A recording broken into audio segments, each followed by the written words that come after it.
You're watching KSL News at 4. Welcome back. Today, a former Logan police officer has been sentenced for domestic violence. KSL investigator Daniela Rivera was in the courtroom when the judge shared some very pointed words for him. You are the bad apple, sir. In court today, the victim in the case said 34-year-old Michael Montoya is no better than the people he arrested when he was a police officer, but he used his position of power to make her believe if she came forward, she would not be helped. The woman reported Montoya for physical and sexual abuse back in 2022. Last month, he took a plea deal that the prosecutor acknowledged today leaves out some of the worst of the abuse. Under the deal, Montoya will serve a year in jail. Special arrangements have been made to put him in a facility in another county where he is expected to be safer given his law enforcement background. The judge said she considered not accepting the terms of the deal, but ultimately did because the victim in the case supported it. Who can we believe will actually come to our aid when this is the type of behavior you engaged in? I mean, frankly, I'm disgusted by your behavior, sir. Montoya now will not be able to serve as a police officer in the future. Coming up tonight at 6, our interaction with Montoya as he left the courtroom and what he did not do in that sentencing hearing. For now, in Logan, I'm Daniela Rivera. All right, Daniela, thank you for that. An update They're experiencing. Harsh words from a judge for a former Logan police officer convicted of domestic abuse. I'm KSL investigator Daniela Rivera with the details of his sentence coming up. All right, Danielle, thank you. Finally tonight, an amazing see what happens. Garna, thank you. Former Logan police officer heading to jail after taking a plea deal in a domestic violence case. KSL investigator Daniela Rivera inside that courtroom today as he received his sentence. That's right. The judge had harsh words for the disgraced former police officer today and the actions that brought him here. She also took note of what he did not do during his sentencing. All right, Mr. Montoya, anything that you wish to say today, sir? No, Your Honor. 34-year-old Michael Montoya didn't have much to say at his sentencing, but the victim in the case did. She told the judge how Montoya's last text to her, sent while patrolling the streets of Logan in his police car, read, "I wish you were dead." She said Montoya used his position of trust as a police officer to make her feel like no one would believe her if she reported him. The woman also said she supports the plea deal, one that keeps Montoya out of prison, serving just 354 days in jail.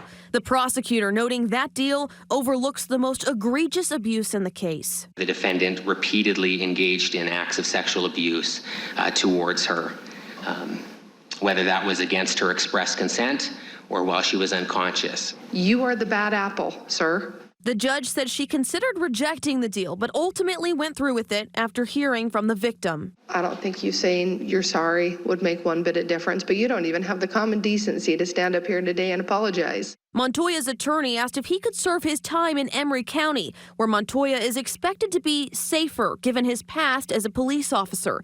The judge agreed, but with this warning. If you come back in here for even the smallest of violations, you should just plan on a trip to prison. Do you have anything to say for yourself?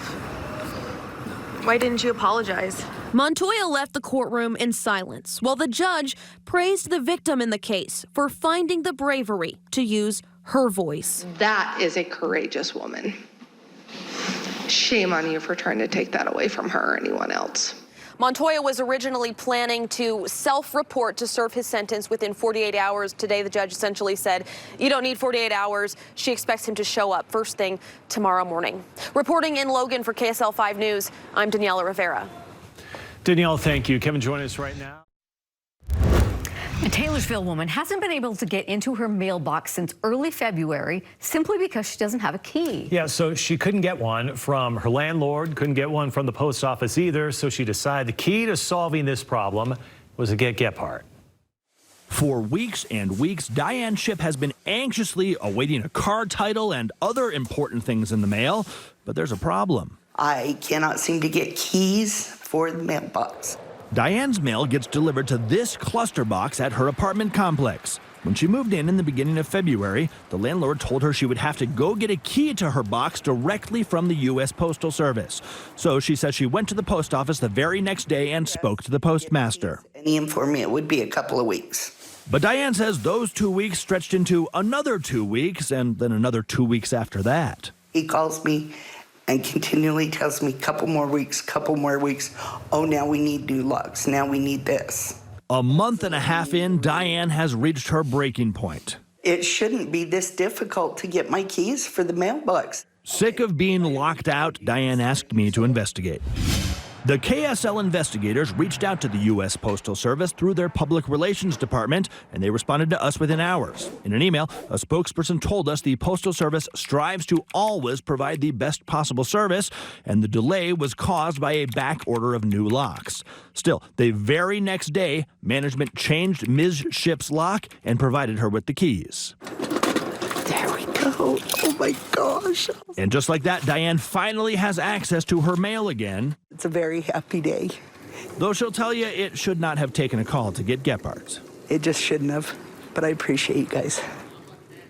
We were happy to help, Diane. The post office also sent us a bunch of information where people can reach out to them and contact them directly if they are having issues with their mail. I posted all those details with this story on our website, KSL-TV.com. If you got a problem you can't solve, give me a shot at it. The number, 385-707-6153, or you can email me, Matt@KSL.com. All right, well done. Thank you, Matt.